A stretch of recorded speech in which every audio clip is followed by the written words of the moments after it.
Thanks for tuning in, and welcome to the Good Earth's weekly radio show, Another Day of Living, where the conversations are all about eating well, living well, and feeling good. And now, here's your host, Alex Litwack. That's why I'm telling you, I just want to celebrate, yeah. Another day of living, yeah. I just want to celebrate.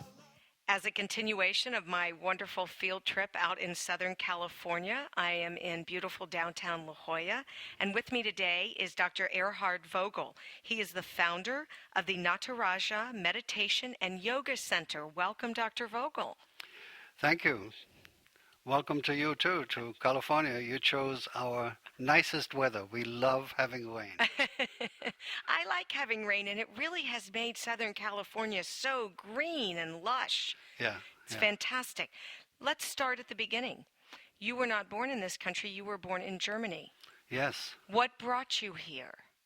Well, actually, World War II kind of decimated our family. My father was killed in the war, and so we thought we would have better opportunity for education and so on here. I was 15 years old when I came to the States. And then you became an architect. Yes, and I went to one of the best architectural schools in the world, Pratt Institute, and worked very, very hard because in those days you couldn't get financial aid if you were a foreigner. So I worked a full-time job and went to school full-time and slept only about 4 hours average per night. Oh, to be young again. Yes. Yes. So you were an architect for many years. Yeah, in architecture in New York, and worked myself up into the ranks to work in one of the best architectural firms in the world. And then by 1970, I decided that's not what I'm in this life for, because I had come to terms with why I'm in this life when I was 5.5 years old. But that was during World War II, and I had a very interesting beginning because I met death at that age when our home got bombed. And I knew about death and dying and bodies flying around and so on. And I determined that I had to make something really meaningful out of my life because that was the most precious thing that we all have. The fact that we're able to be, to just be being, and that is the most precious thing about us. But I also figured out as a child, if that's the most precious thing about me, then I need to be attentive to it. I need to be good at it, good at being, and good at being me, and to my satisfaction, to my fulfillment. Not about pleasing other people. It was more about knowing yourself. Well, it's knowing myself, exactly. And it wasn't, I grew up in somewhat of an authoritarian environment, but the other people were not doing as well. They were trying to kill each other and me, World War II. So, yes, I was in for fulfilling what I'm about and knowing what I'm about, and I wasn't going to believe what other people told me. I had to know from my own experience. And that I was very persistent in that. And I dedicated myself to that. What were the first steps that you took on that journey? Well, I can tell you very directly. I remember precisely because the first steps were when I came out of our bombed home. And in that bombardment, I experienced a lot of fear, and we were down in the basement and people screaming and so on. And there was a room next to us that was filled with like maybe 15, 20 people. They were all dead. And we just survived because we pushed ourselves together underneath a big stone arch in that cellar. While I was surrounded by panic and screaming and people dying, I felt I knew I was going to die. And I wanted to be absolutely conscious when my body was going to be torn apart by the bomb, so that I could experience myself in this state in the human form and whatever came next. How did I know or think about that? I have no idea. But just in the intensity of that moment, that was absolutely clear to me. And I made myself stone still, cold, clear, to be absolutely present when I was going to die. Even though you were scared out of your mind. Yeah, and I was only 5.5 years old. But I wasn't going to let the fear own me and take over, you know. And so what happened is the intensity of that concentration was so strong that I now can explain that's what gathers all of your faculties into one wholeness, and an absolute luminous clarity took over. You know. And then the bomb hit, and that made a great big illumination as well, because when a bomb hit, it's like a very bright light in that explosion. So when we came outside, it was it was a surreal landscape. There were, everything was black and torn apart and destroyed. The trees were without leaves, and I saw our laundry line completely torn apart by shrapnel and mud, and I felt a sense of indignation. How could they do this to us after they destroyed our home? And so I'm upset about the laundry line. And then I saw a bird in the tree, and I said, how did this bird survive, you know? But I noticed that this fantastic luminous state I had been in was being interfered with by these mind going to these different things. And I said, no, mind, I don't want that to be done right now. I want to stay right in this state, because it was a state of pure being, pure consciousness. And I knew it, you know. And so there was an interference by the mind going off to everything else, which is the normal human state. And I decided I am going to have to take charge of my mind so that it will be with me to reflect or do what I wanted to do. And that's how I got started. From that moment on, I trained and conditioned my mind to make it be present to me and not run around like a drunken monkey. Oh, I see, you've seen into my mind. So you took classes, you worked with people who were mentors, or you No. just trained yourself? I did this all by myself. I didn't even talk to my brother or sister or my mother about this. Nobody else. I thought that's just, personal to me, and I didn't think other people would be involved with this or interested in this and so on. Well, I noticed throughout my life that I had a sense of wanting to contribute to peace and to integration and to sanity in our humanity, you know. And that's why I went into architecture, because I thought I could do something useful there. But then I found myself working for very, very big worldwide projects, and I felt I was working for the overprivileged at the expense of the underprivileged. I left New York in 1970 and went traveling on foot throughout the world, many countries, about 30 countries or so, living out of a backpack and a little tent and a little sleeping bag and boots and so on, and just traipse all over the world, through Europe and then through all the Arab nations, all the way through Afghanistan into India and Nepal and so on, and then back again, because I wanted to research how do other people handle the gathering of knowledge about how do we live in this vast cosmos that we may be so small in, but somehow are all connected in, you know.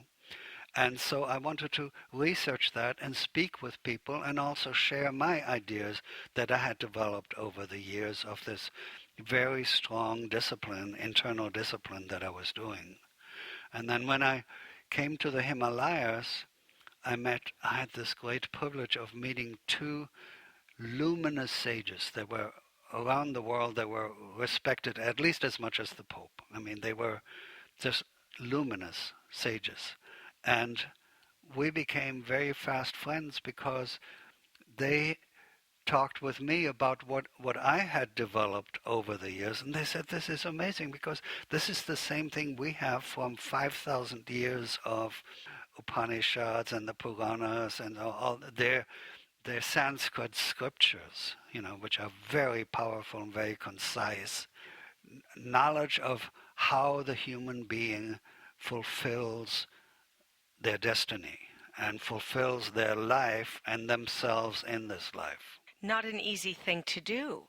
It's even uneasier if you don't do that. That's true. If you live your life at the disregard of yourself, or give your life to somebody whom you are not, that's where all the unease and all the suffering comes in. And you must have seen suffering on these travels. I saw a tremendous amount of suffering, but you know what's interesting? I mean, this is in the 70s, and people, let's say in Afghanistan or in Saudi Arabia or Iran, they want to talk to you about your Casio watch. And what kind of a refrigerator? Do you have a refrigerator at home? That kind of thing. So there was a lot of material poverty. But then when 4 years later I came back to the United States, I felt this tremendous amount of space and potential and availability of stuff and great opportunity. And you're looking at the people, like on the streets when you walk and look into the people, you see more anxiety, more anger, more depression than I've seen in most countries of the world. So money does not buy happiness. You should coin that phrase. And I'm not even a guru. I mean, go figure on And that there one. you said this. So it makes sense. That was the impression when you came home to the States. So why is it that in this land of plenty where most of us don't have to worry about our survival? When we were kids, even after the war, because our father was killed in the war, we didn't participate in that new, miracle of the economy rising, because that was with the men coming out of the prisoner of war camps and then going back into the workplace and so on. Our father didn't come back, so we fell between the cracks. And we spent several years starving, where as children, my brother and sister and I, we would sometimes wonder when we went to sleep whether we would wake up the next morning or just die of starvation. So in general, we don't have that here in our culture anymore. Yet we have so much anxiety and so much fear. Why, when we have so much? The one thing that most people have here most of all is distraction. They're distracted from being aware of the fact that they have this wonderful power by which they are, the power of being, which is the most important thing to us. Without it, we wouldn't be, and yet it's also the most disregarded.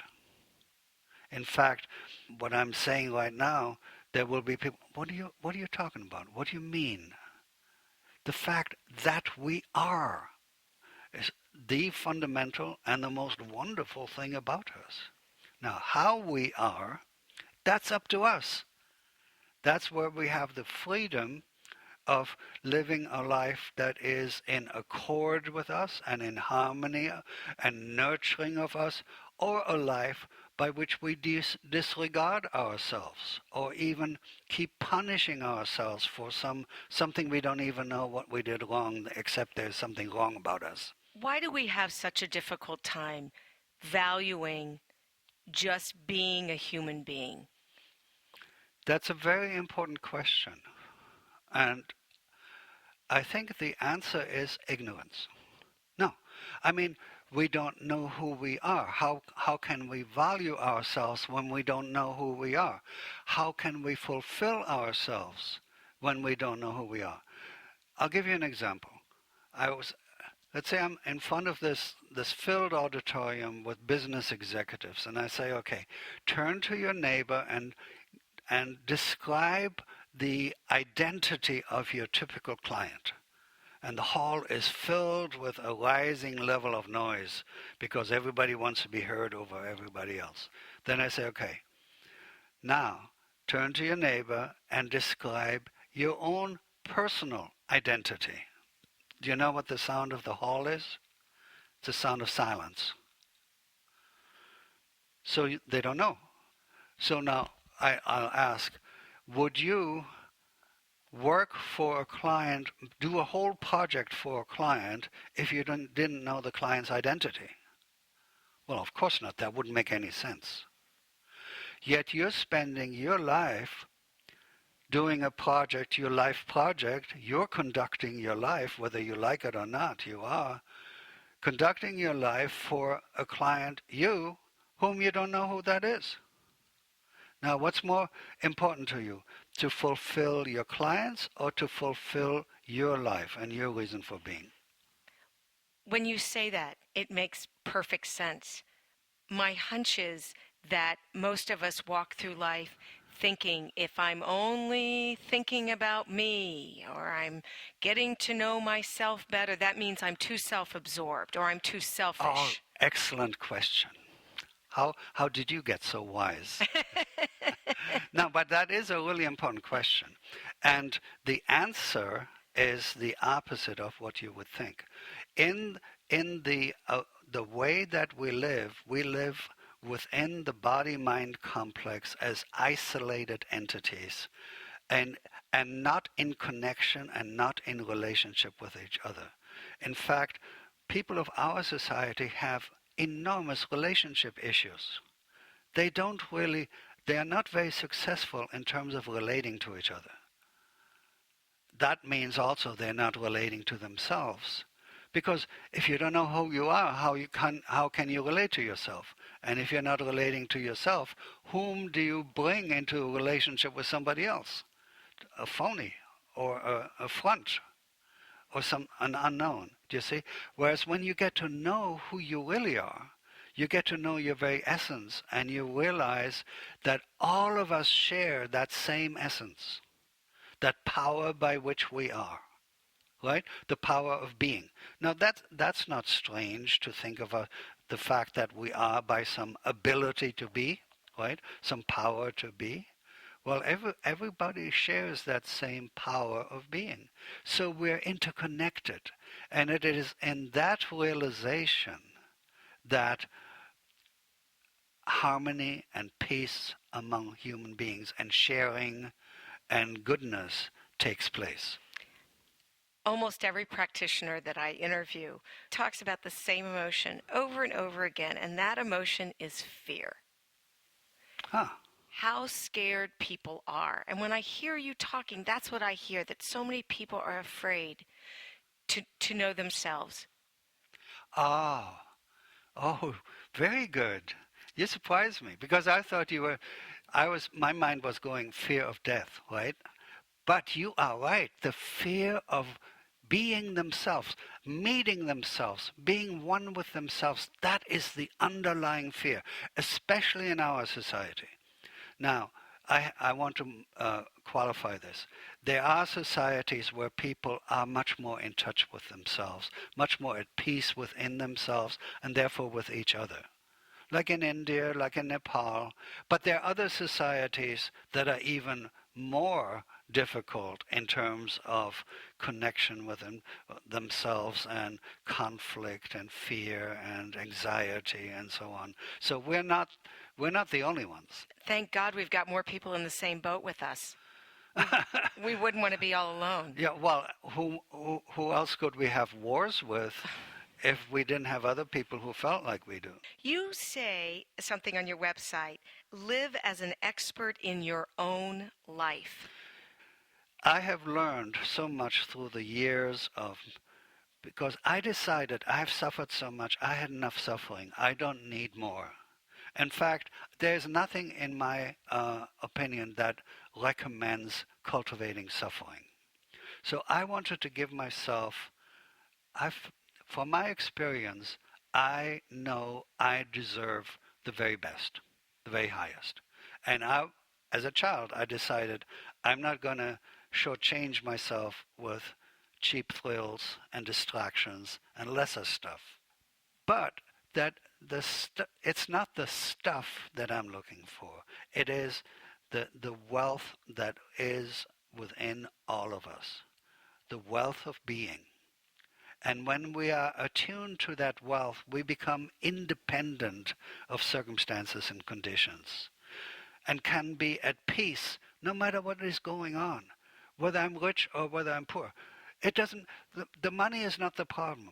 Being a rich person is not the problem. That doesn't necessarily mean that because you're rich, you're also completely distracted. And so, no, you could use that wealth in order to express yourself in a benevolent and useful way in humanity and give yourself a lot of satisfaction that way. Because that interconnectedness of us is inherent to us. When we live in accord with who we really are and what is inherent to us, that is ease, that is grace. Things function very fluidly. Whereas when we're in opposition, functioning in opposition to us, like banging the head against a stone wall, then of course we hurt. And that brings on not just suffering, but great sickness. Yes, yes. A tremendous amount, because there is obviously, finally people have got on, there's a connection between the body and the mind and the feelings and the emotions and the senses and the intellect and intuition. That's all part of one vibratory system. And if any part thereof is in discord, it vibrates so as to affect the other vibrations. Now, that vibration is nothing weird. We know now that everything that is in a state of vibration, We're all energy beings. Yeah. The state of being true to ourselves, that is an inherent urge. Because if things are not well, our own systems will tell us. The most obvious thing is if you put your hands on a hot stove, the pain will tell you that you're doing this. You don't have to wait until you can smell it from the charring of your flesh, right? So pain tells us a lot, but we think pain should be stoically endured, and then people get into creating pain because that is what they're familiar with. Stuck in their story of suffering. Stuck in their suffering. You want me to tell you an example of that? Sure. We had this beautiful retreat out at our ashram in the country. Beautiful sunny day. All day they are taken through states of being focused, states of being peaceful and calm, meditation, postures, asanas, yoga, and so on. And at the end, we usually have sort of a get-together, and there were about 60 people there.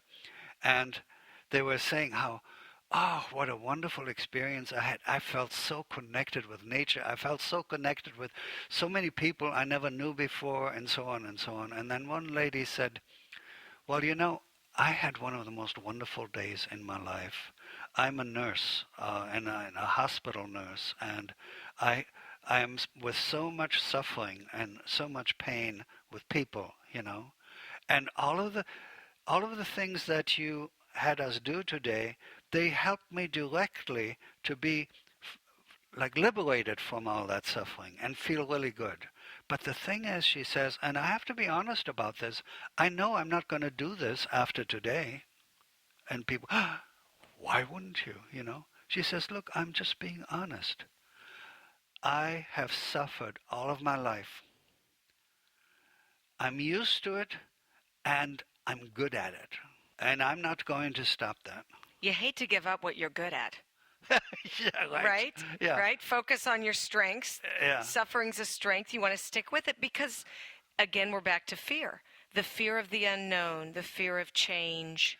So, but you see how tragic it is that fear of the unknown being fear of you because you are the unknown to you? What a tragedy that is. Yeah. Now, and she was being just much more honest and obvious than most people about this, because most people would not even admit this to themselves. And you have a new book that just came out. Yes, that book is called The Four Gates. Some people like to gain knowledge through a story, and some want just the plain facts. So I'm going to tell you a story of plain facts. And I made up this saga of this person who lives in a pit of despair. And she has dug herself in deeper and deeper, and eventually, in utter inability to stand it anymore, she scrambles up the walls and looks over the lip of this hole that she's dug and sees a realm of beauty and fulfillment. And that inspires her to get out and make her way towards this realm, but then she doesn't know how to get in. And so she meets a guide who takes her through these four realms, through these four gates of development. The reader goes through this development, and it's written in such a way, it is very concise and very packed with experiences that you actually develop and evolve along with the traveler as you go to the realm of fulfillment. It sounds like a beautiful book. I want our listeners to know that you have a lovely website with a wealth of information about classes, about your books, about the ashram. You can go to yogameditationnataraja.com. I just want to thank you again for being a part of the show and sharing your knowledge and your thoughts and your feelings with all of us. It's just been a lovely experience for me. Well, thank you, Alex. It was a good one for me, too. I really enjoyed the questions you came up with, and I enjoyed your energy and being with you. That's what the world is made of. So give me more L-O-V-E love. Love is a walk down Main Street. Love is an apple and it's so sweet. Love is something that can't be beat. L-O-V-E is strange to me. Oh. The Good Earth Natural Food Company is celebrating its 46th year as Indy's original source for organic foods, high-quality supplements, toxin-free body care products, therapeutic herbs and teas, cooking spices, essential oils, healthy shoes, and so much more. Our experienced staff is here to help you choose from over 20,000 items in our lively home in the village of Broad Ripple. We're open Monday through Saturday, 9 a.m. to 8 p.m., and Sundays, 11 a.m. to 6 p.m. And our website is good-earth.com.